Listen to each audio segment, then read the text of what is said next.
నేనెప్పుడు చెప్పానయ్యా హత్య గురించి? ఊరికే వాగదయ్యా. ఏమయ్యా ఆ రోజు రాత్రి ఎక్కడ నిలబడి నువ్వు చెప్పావు కదయ్యా? యో బుద్ధుందా నీకు? ఏయ్. ఎవరి గురించి ఎక్కడికొచ్చి విచారిస్తున్నావు? సార్ ఆ రోజు ఏదో తెలియక వాగాను సార్. నాకు ఆ టీ కుట్ సత్యం చెప్పాడు సార్. అయ్యా నాకేం తెలియదయ్యా. అది నువ్వు గ్లాస్ పడేయకుండా చెప్పుంటే నమ్ముండేవాడిని. మర్యాదగా చెప్పు. కొంతమంది జరిగిందంటున్నారు, కొంతమంది జరగలేదంటున్నారయ్యా. కొంతమంది అంటే ఎవరు? ఆ రెండో వీధిలో మూర్తి అని ఒక అతను ఉన్నాడు. ముహూర్త? ఓ ఆ తాగుపోతాడా? అంతే జరిగిందనేది నిజం సార్. 20 సంవత్సరాల క్రితం గ్యాంగ్ వార్లో జరిగింది, అదంతే తెలుసు సార్. ఉదయం నుంచి మనం విచారించిందంతా వేస్ట్ సార్. అప్పారావు అని ఒకడున్నాడు. వాడి కొడుకు పిక్ పాకెటర్లు. తండ్రి సూపర్, పిక్ పాకెటింగ్లో టాపు. కొడుకే కొంచెం మొద్దు. మొన్న కూడా మార్కెట్లో చైన్ స్నాచింగ్లో తడబడ్డాడు. వాడేమో పారిపోయాడు, కానీ జనం వాడి మొహం చూసేశారు. ఎఫ్ఐఆర్ ఉంది సార్, దాంతో వాళ్ళని బెదిరించవచ్చు. 8 సంవత్సరాల క్రితం మారి ఒక హత్య చేశాడు. ఆ హత్య గురించి నీకేం తెలుసు? హత్య గురించా? అయ్యయ్యో, దాని గురించి నాకేం తెలియదు సార్. మీతో ఎవరో తప్పుగా చెప్పారు సార్. ఓ అయితే ఈయన కొడుకుని లోపల పెట్టేద్దామా? సార్ అలాగే సార్, ఎఫ్ఐఆర్ కూడా ఉంది. నాన్న అడుగుతున్నారు కదా, చెప్పు నాన్న. ఏం తెలియాలి సార్ మీకు మారి గురించి? నోరు మూసుకోరా. ఏంటి, ఎందుకు భయపడుతున్నావు? ఏం చేస్తాడు మారి? సార్ మీరు అడగండి సార్. ధైర్యంగా చెప్పయ్యా, మనల్ని దాటి ఈ మ్యాటర్ బయటికి వెళ్ళదు. చెప్పు.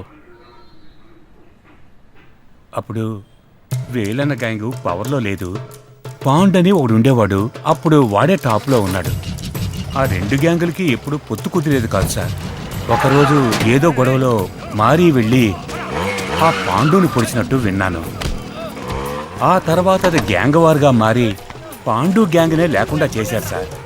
అప్పటినుంచి ఈ ఏరియాలో వేలన్న గ్యాంగ్దే పై చేయింది సార్. ఆ హత్యని కళ్ళారా చూసిన వాళ్ళు మీకెవరైనా తెలుసా? లేదు సార్, మారి పొడిచినట్టు కళ్ళారా చూసిన వాళ్ళు ఎవరు లేరని విన్నాను సార్. అది అసలు కేసు కూడా కాలేదు సార్. తర్వాత వేలన్న పవర్లోకి వచ్చాక అంతా మాఫీ చేయించారు సార్. అదేలాగా? పవర్లో ఉన్న ఒక గ్యాంగ్స్టర్ని చంపేశారు.